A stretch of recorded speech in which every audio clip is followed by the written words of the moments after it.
ATX Music Chat, showcasing the most innovative musicians of Austin, Texas. Brought to you by Andy Jeffs. Stay tuned to stay in tune.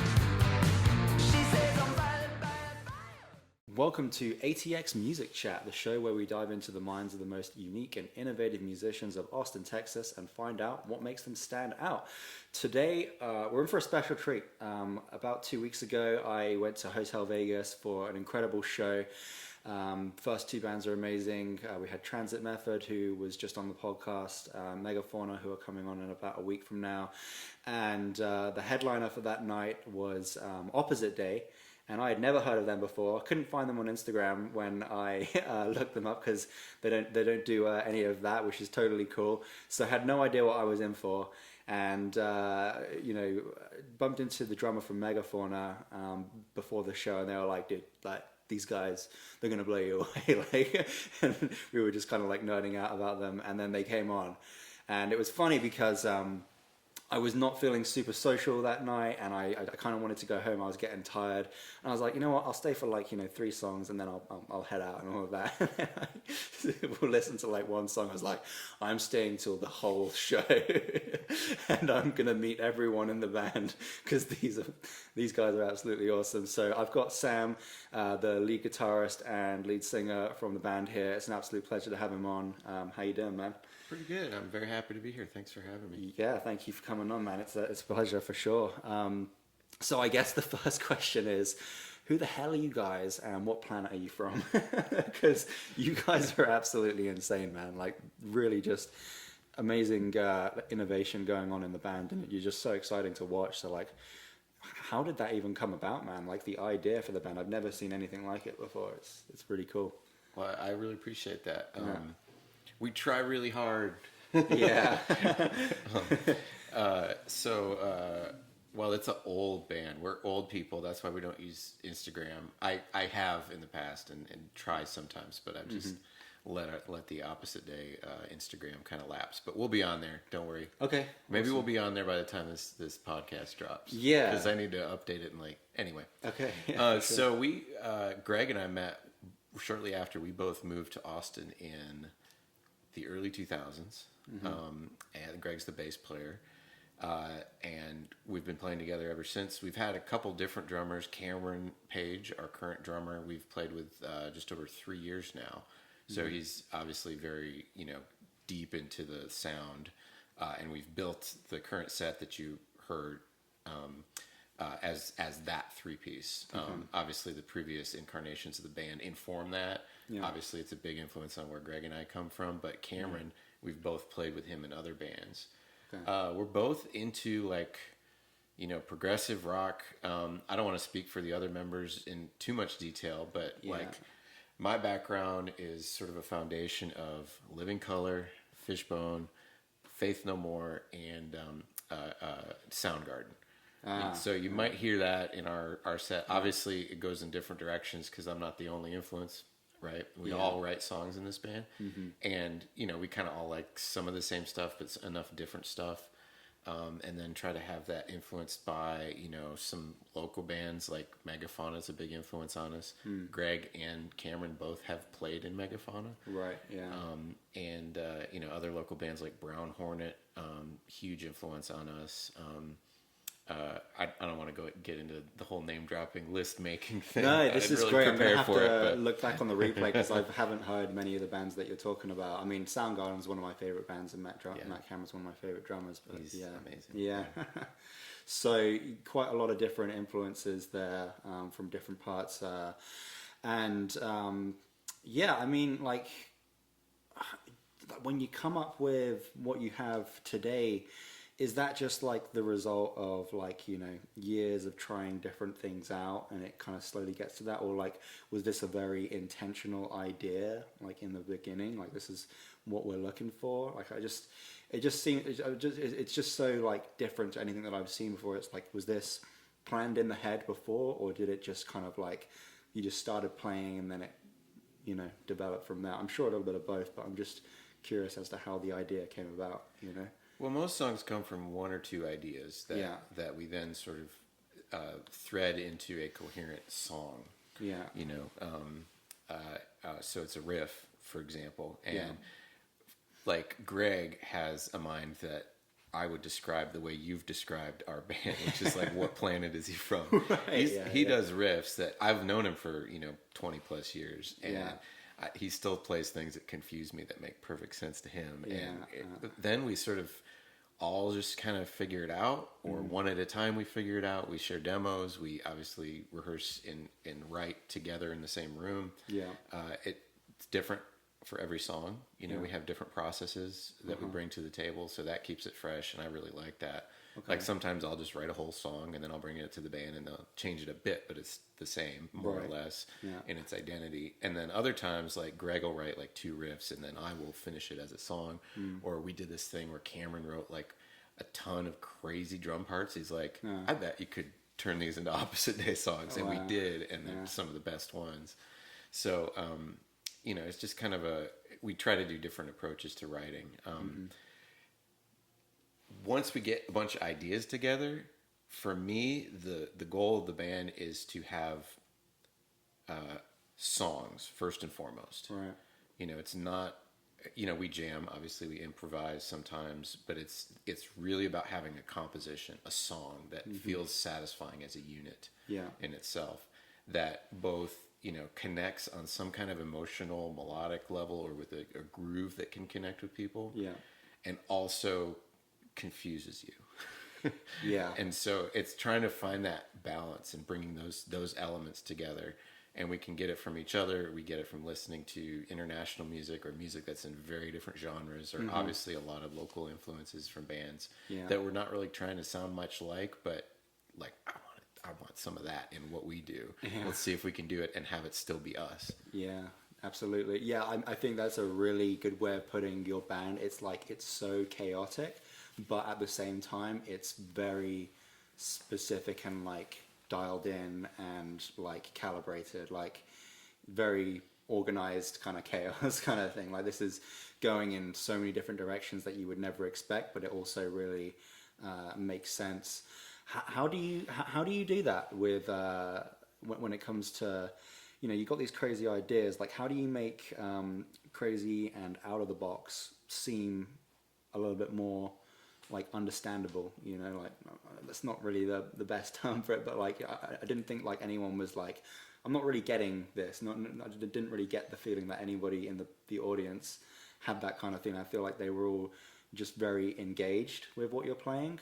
So it's, you can go a bit too on the side of something being too complicated and people just don't really get it, but you have a good way of making something that's, obscure, approachable, and I say understandable, but you know what I'm trying to get here. It's like what's the process of doing that? Is there something that you do specifically to do that? Well, first of all, that's very kind, and that is our goal. We don't always succeed as well as we did at that show that you were, because that was such a great audience. Obviously, Transit Method and Megafauna brought people out, and we had our friends there who've seen us before, and it was a very welcoming type of crowd for the weird thing that we do. Hotel Vegas is good for that, for sure. But to make our songs into something that's not just sort of note salad or riff salad or just confusing from front to back, which I don't think I could even play myself. I have to have some kind of concept of it to actually play it. But there's the right amount of repetition of a riff. If it's like a super crazy riff, if you do it enough times, if you kind of represent it in different ways. I'm thinking of the song Electric Hand, which has this insane bass riff that Greg came up with. He's like, this is so weird, you'll never be able to groove it. And Cameron was like, wanna bet? And I'm like, how about I write a melody over that's like counterpuntal, that has different cycles to it, and then like it turns into like a whole coherent song that started with the craziest freaking riff that's in like 21/8 that Greg did. And so it's that challenge. It's kind of like doing a puzzle, honestly. It's like a crossword puzzle where you get this. Well, that's where the metaphor ends. I can't flesh out that metaphor any better. Oh my god! Yeah. But it's like doing a puzzle where it's you know, in the end it's like this beautiful shape, right? Yeah. But to get there, there's all these different ways you can mess with it to keep it unique.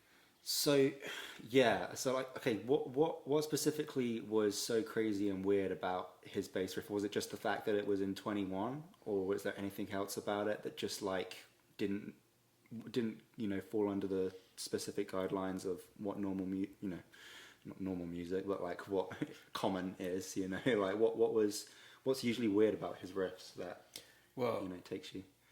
Greg specifically, and I think he'll be proud of me saying this. I hope so.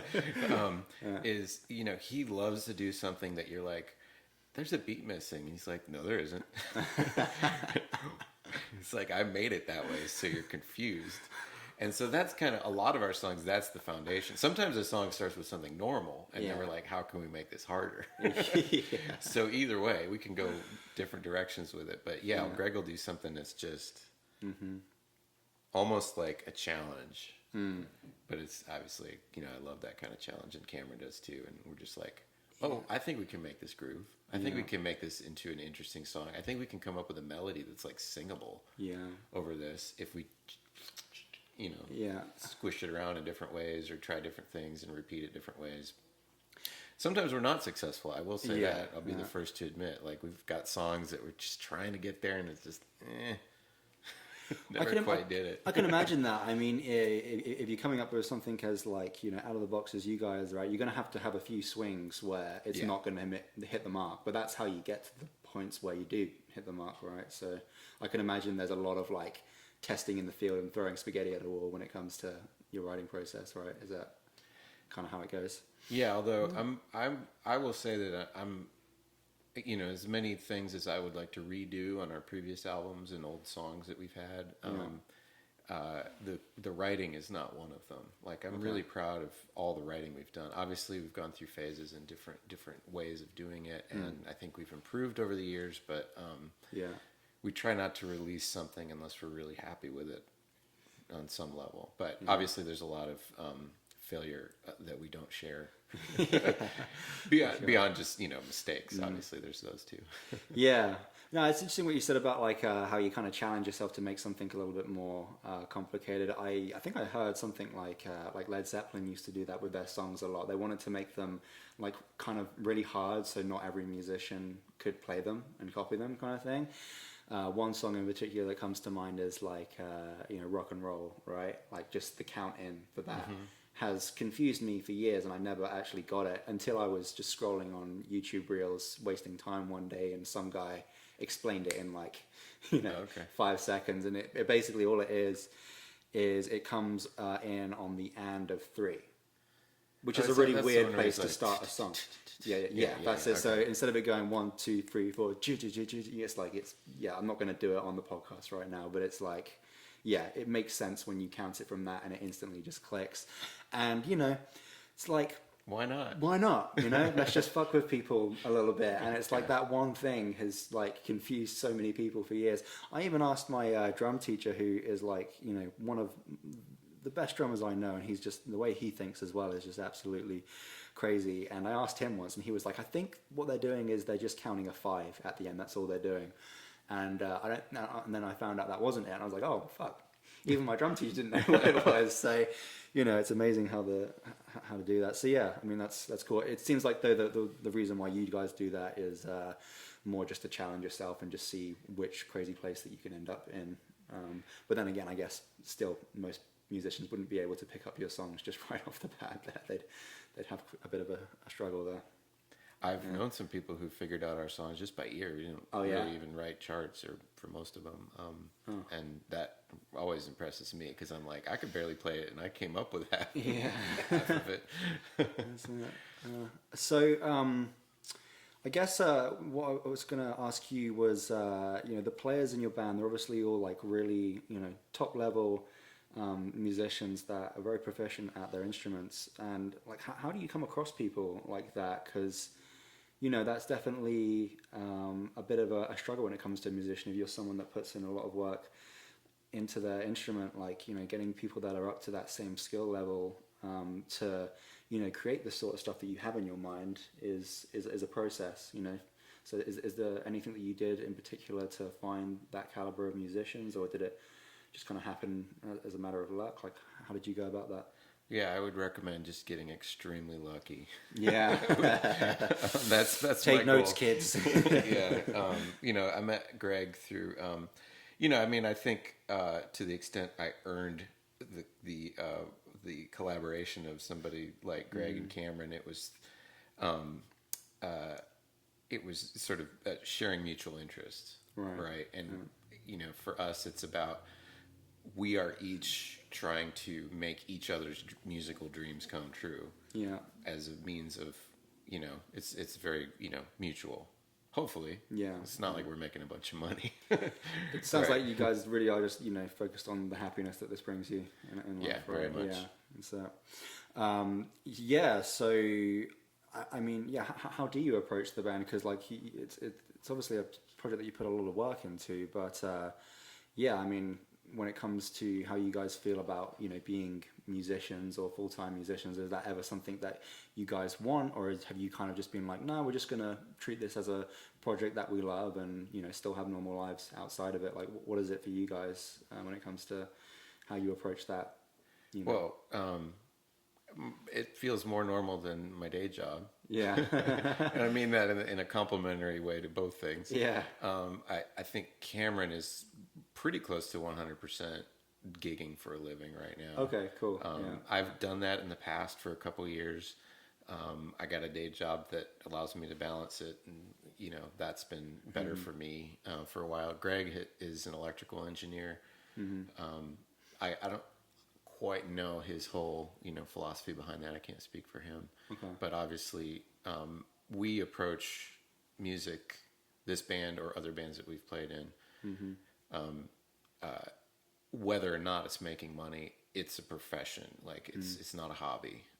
I do have some musical hobbies, and it's like playing drums because I'm not good at it. That's fun. Yeah. But we treat it like it is a job. It has, projects that need to be completed. It has deadlines. It has, advertising. It needs to be done. Promotion needs to be done. Obviously, lots of rehearsing, and then we treat the creative part as a professional pursuit as well. Yeah. Because even if no one's saying, I need you to come out with a new album this year, making that my own goal and bringing that to the band, and everyone's like, yeah, let's do it.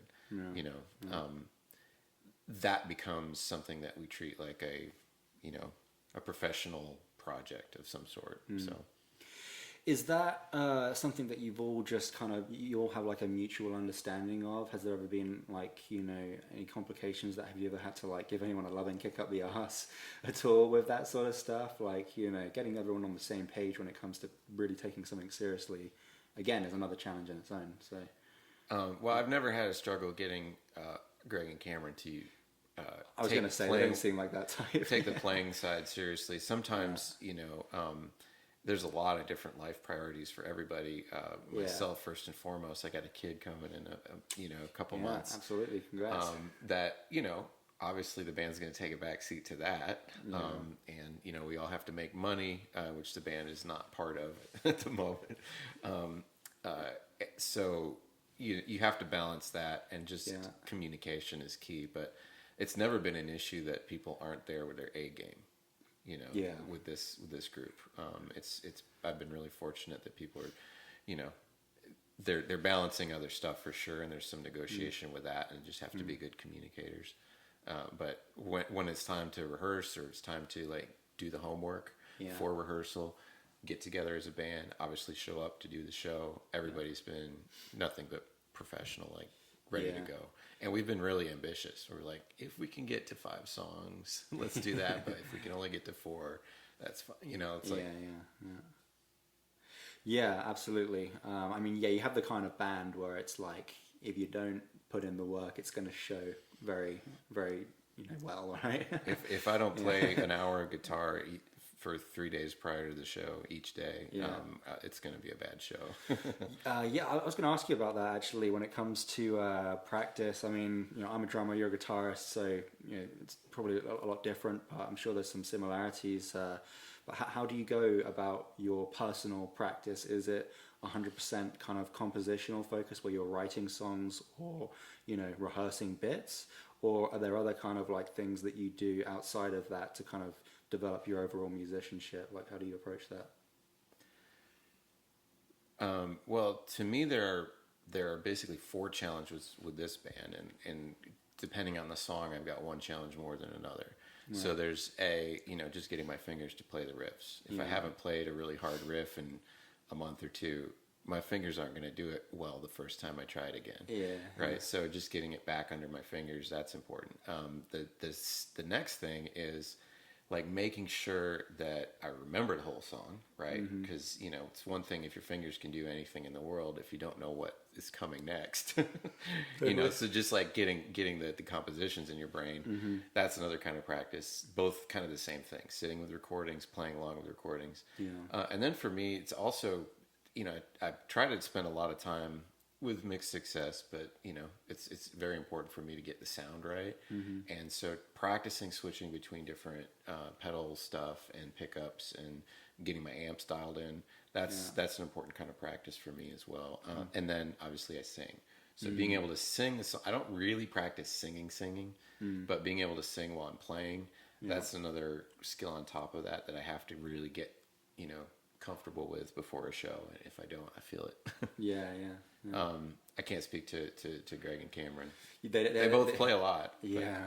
I would really love to sit down with your drummer sometimes. It sounds like he's a busy man and he's like traveling a lot these days, but one day would love to just like sit down and pick his brain and just figure out how he thinks about drums, because it's just so different to... He does teach as well. He teaches. I don't think he's got a lot of students right now. I don't quote me on that, but okay. Yeah, he's got some students here and there.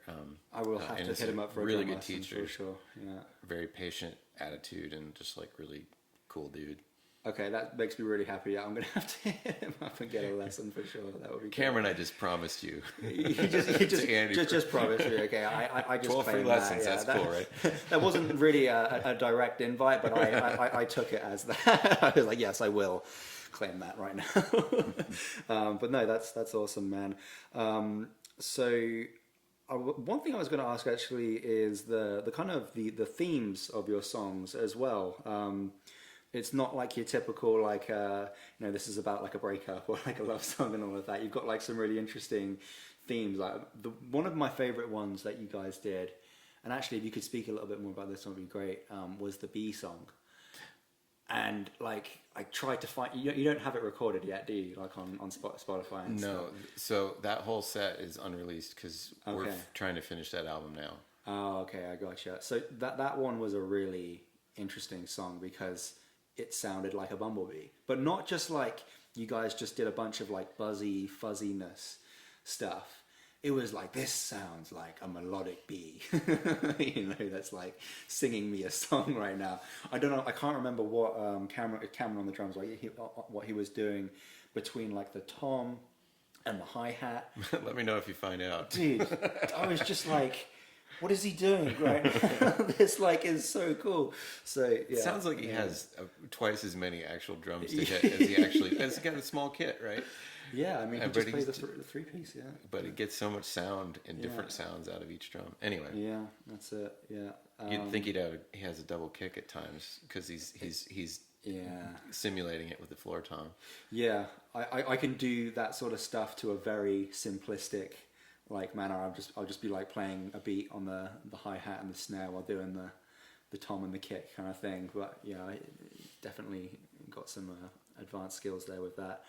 But yeah, I guess with the songs there, like the themes are very unique and stuff. So like, what is your inspiration for how you bring like I guess lyrics and themes to the song?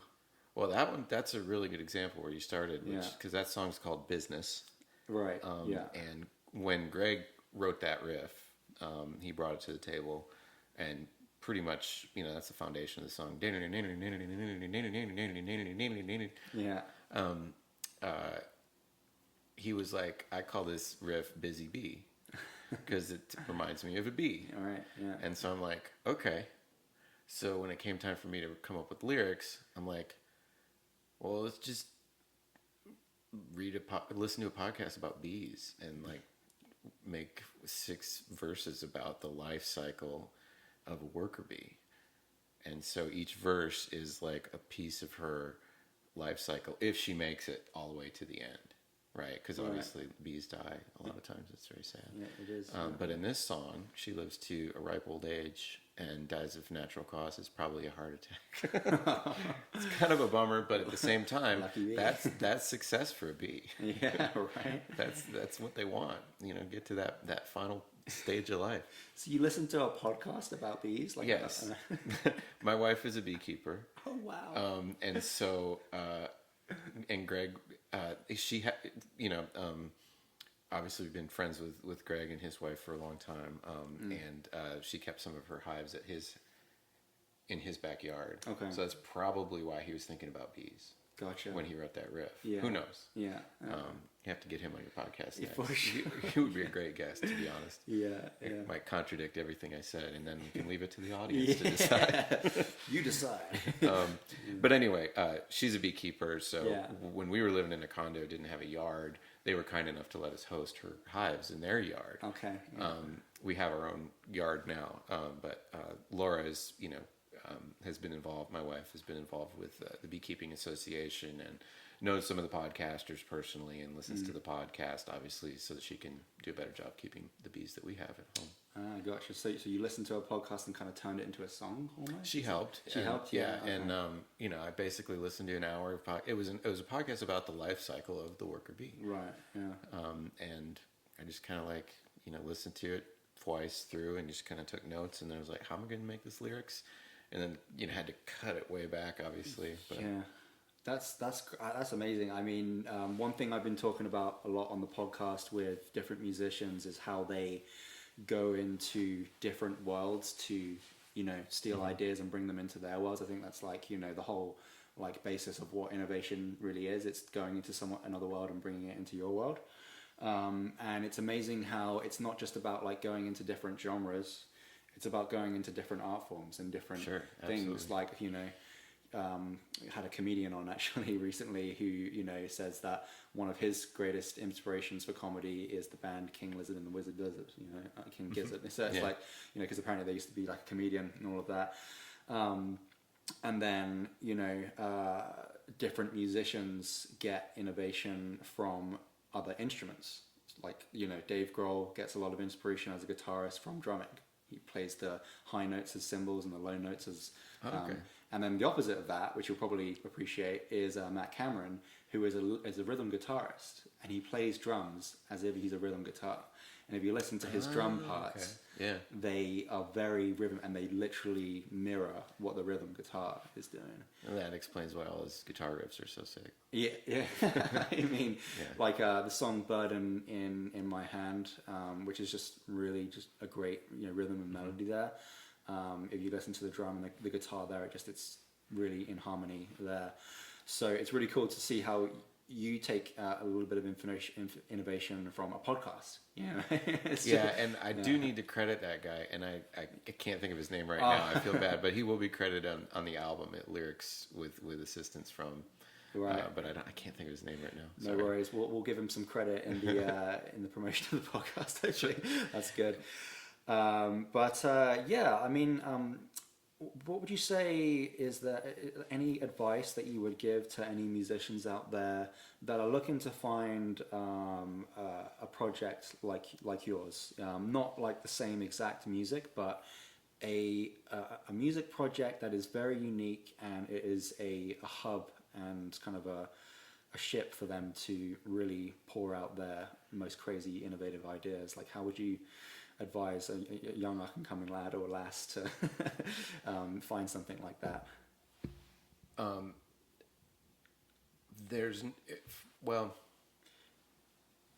That's a hard one. Yeah. But I will say that it helps to be able to get people into your vision if you have room in that vision for it to be altered by other people's vision, right? Yeah. So know what it is that you really want, and that what you're bringing to the table for that, I think, is really important. And know what you can't do, so that you find people where you can help them do what they do, and they can help you do what you do. And, Right. Division of labor, right? Yeah. It gets harder when you have more particular tastes, but Yeah. Austin's a really great place to make weird music. In Yeah. fact, a lot of it's way weirder than us. It's in the slogan. Yeah. You've been to the Memer Mo Monday stuff? I haven't. That's no. really fun stuff. I mean, it's just quite out there. That's a band, is it? No, it's a concert series. Oh, wow. It's happening at Dada Labs most times these days. Oh, okay. Yeah, I'll have to check Or that Dada out. Lab. Yeah, there's a lot of great weird stuff in Austin that especially since the pandemic, I'm just trying to refining it. Yeah. Yeah. Interesting. So yeah, mainly it's just like knowing what you want, but also being open to letting go and other people bringing in their side of thing, letting it develop, and I guess putting yourself in the right environment for it as well, like Austin. Well, if you have talent, right, there's going to be a lot of opportunities for you to do stuff you don't really care about. Yeah. Right. Yeah. And that's a great problem to have, but you have to make choices about, okay, well, this is something that I really want to do. Like, I play with several different bands.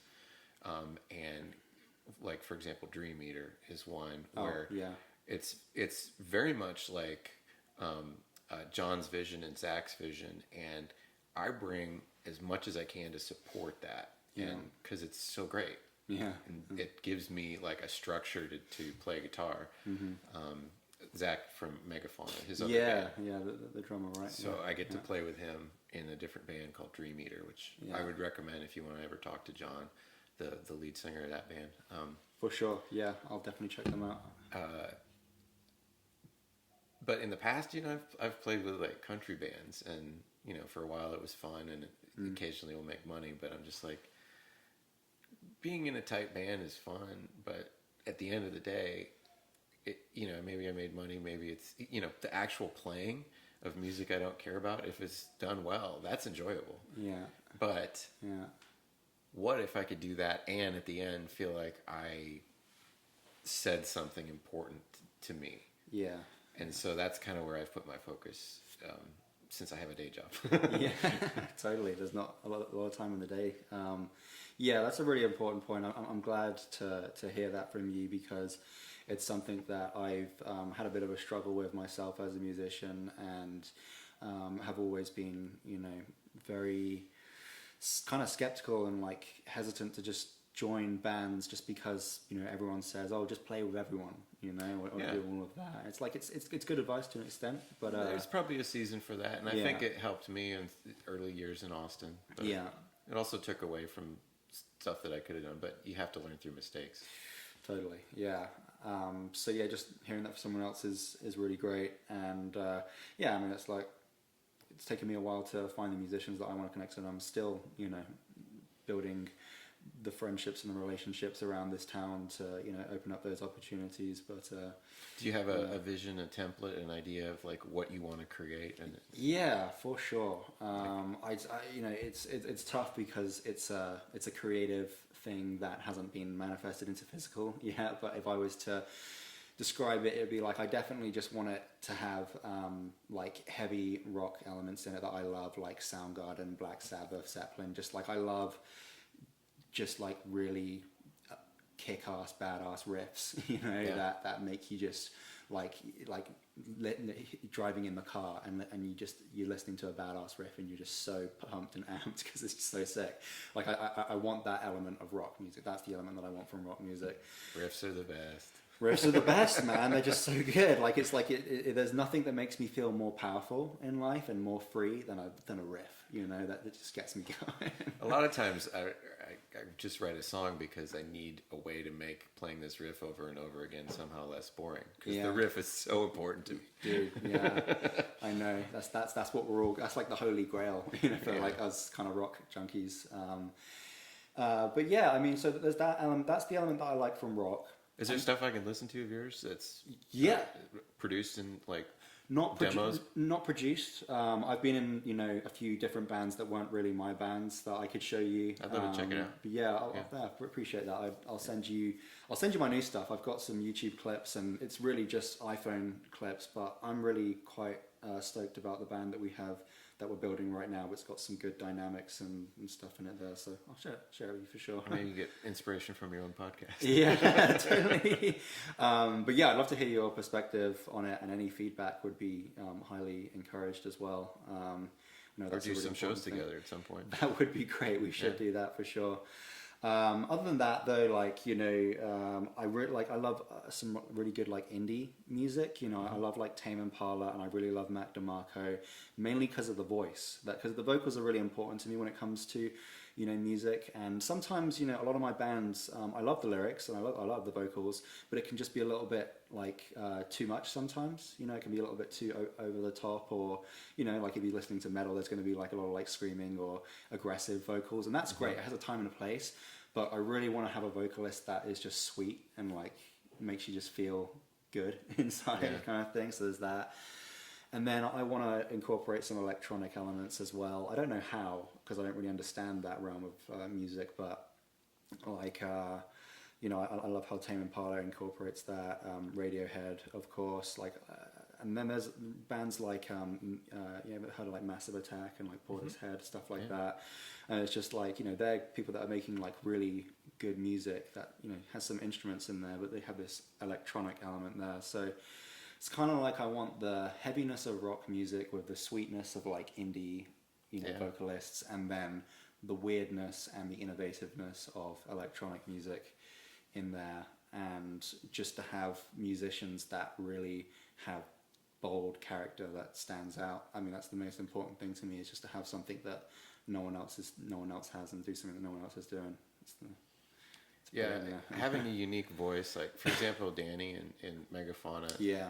That's always going to be distinctive for them. As much as all the riffs are super original, and the way they have pocket, no one can ever copy her voice, right? So that's there's a lot of cool bands like that, like Brown Hornet. I haven't heard that, Brown Hornet. So you have to listen to Brown Hornet. I will do, for sure. I've got a lot of research to do. Electronic riffs. And I mean, it's riffs mixed with electronic, but it's all very band, full band, organic. But there's lots of weird blips and bloops and screeches and stuff. Amazing vocalist, horns, classical composer in the band. I could introduce you to some of those folks if you want to get them on. Oh, that would listen to them first. I definitely have a rule with this podcast. I don't have anyone on the podcast until I've been to one of their shows. It's really important for me to be really authentic with the people that I have on, so I can actually show genuine interest in their music, rather than just oh, you have a big following, or people know you, so come on the podcast. It's important for me to have invested some time in the band. Well, since this comes out in late April, you will have already seen them live by the time people are listening to this, because they're playing. They have played on April 15th, Saturday. Oh, okay. That's this Saturday? At Valhalla. Okay. I guess that's what I'm doing Saturday night. My plans are set. Laser Fire is also great. And Michelle and them. Okay. Really cool band. Anyway. Yeah, totally. I didn't think that I was going to name drop it so much. You've name dropped the whole city right now. Honestly, other bands are one of the biggest source of inspiration, especially since there's no way I could sound like these bands. So it's just well, if I try to sound like them, it's going to be a new thing. Because it'll be me failing to sound like them. But if I still try to do that well. You're doing something like that. Because then it's valuable, right? Yeah, that's great. I've got to go through the whole replay of this podcast and write down all the names. I'll send you an email. That's fine. That would be great. That would be awesome. But yeah, man, I guess to wrap all this podcast off, thank you so much for your time, man. This has been an absolute pleasure to, dive into your mind and see how it works in there. I mean, your show, it was the first time ever at a show that I was just screaming "Holy shit!" Like for about, it was like "Holy shit, holy shit!" And I don't smoke weed, right? But the fucking drummer of Transit Method, got me high, and I was just like, had a couple of beers, and I was high. And I was just like, my mind was just completely blown, and I was just like so into it. Now you got me thinking about his drumming. Now I'm inspired again. Yeah, Mike's incredible. Yeah, all the drummers, honestly, from that night were, I mean, all the musicians in general. It was just, it was just a random Thursday of me going out. I didn't even really want to go out, but I was just like. So you didn't know any of the bands before you showed up? I was following Transit Method. I don't know how, but I knew of them. Megafauna I'd seen before, so that was it. And then you just hit the riff lovers gold mine that night. I basically did, yeah. And it was funny because Transit Method, who I had on yesterday, they were saying talk to Matt. Yeah, talk to Matt. When he first moved here, like you and Megafauna were the first bands that he saw. Yeah, and you guys have kind of become like a bit of a triad. It's great together. To see them evolve into like this. I mean, they were always proggy. They were always tight. Yeah. They were always a great live show. But now they're like, there's some density there. Yeah. That is just really awe-inspiring. And then the energy is just through the roof constantly. Yeah. Great compositions. Tight as hell. Yeah, I don't know. It was good. Just the best night, What a Hotel Vegas never disappoints as well. I'm very lucky to live a few doors down from that place. It's fun. And you have parking. I have parking. Thanks for that. Yeah, absolutely, brother. Can I just come here anytime? Absolutely, man. Rock up. We'll play some music, no doubt. But yeah, I guess the last question, just to wrap everything up, is what do we have to look forward to with the band? What is your vision for the upcoming time that you have with the band? Where's your focus being put, and what do we have to look forward to? Well, we've got a show coming up with Dream Eater, my other band, with Zach from Megafauna on drums. It's going to be a busy night. I'm going to do double duty, but I'll just leave my amp set up. At Kick Butt Coffee on May 4. Good venue. Yeah. May the 4th be with you. If we can work in some Star Wars references, we will. Yeah. We are finishing. We've agreed that the 20 songs we've recorded that are almost done will be 2 albums. Wow. And now it's a race to see which will be done sooner of the 2. But they're pretty much all in the can. Like there's 97% done. Who records them? We did this at Michael Crow's studio, which was called Industrial Oaks for a while, but the last name for it that I heard him say was Abbey Road Total Landscaping. Okay, cool. I don't know if that joke will age well, but we'll see. That's a dry one. It's great, and it's this awesome studio in South Austin where we did the drums, and then the piano and organ and acoustic stuff, and then I did guitar at home, and Greg's doing bass at home. Okay. And vocals at home. Can only imagine what kind of job it is for that producer to be producing you guys. It's just like, all right, where's the one again? He nailed it. He was so efficient, and it was all on camera for that because it was mostly drums, and nailed 20 songs in like a day and a half. Really? No shit. Well, we had one day before that setting up for sound, and then you go home and you take a break, and then you come in fresh the next morning and just bang it out. Yeah. Okay, Cameron. Going to be stalking you, my friend, and tracking you down and getting those drum lessons off of you. But that's dope, man. So yeah, a lot to look forward to. Wow, two albums with 10 songs on. That's going to be absolutely insane. And we'll make sure that the podcast gets out before May the 4th. That's going to be a great show, I'm sure. And thanks again so much for coming on, Sam. It's been a pleasure. Looking forward to seeing the band progress even longer. And thanks for coming on, dude. Thank you so much for having me and for talking about my band and us, for what you're doing for all these other bands that I care about so much.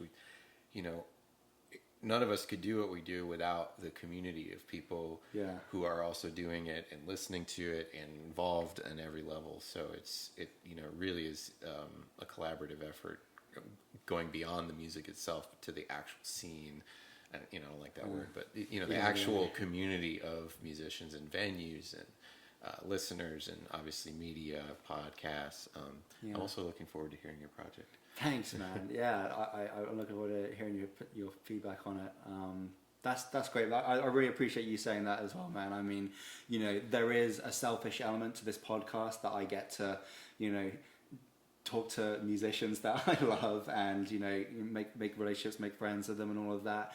But there is definitely a wider, you know, purpose to this podcast, which is I get to use this as a platform to promote other musicians and, you know, help audiences connect with musicians on a deeper level that's not just their music, which is of course very important and the main reason why we you know follow these musicians, but to get to actually like sit down and like talk with them is when you get to build a completely different relationship with the band. So I really appreciate you saying that. It means a lot. Well, likewise. Yeah, it's a good way to kind of relive a really fun evening for us too. Yeah, absolutely, brother. Well, amen to that. What a great podcast. Thank you so much for coming on, Sam. And yeah. Thank you. My man. Cheers.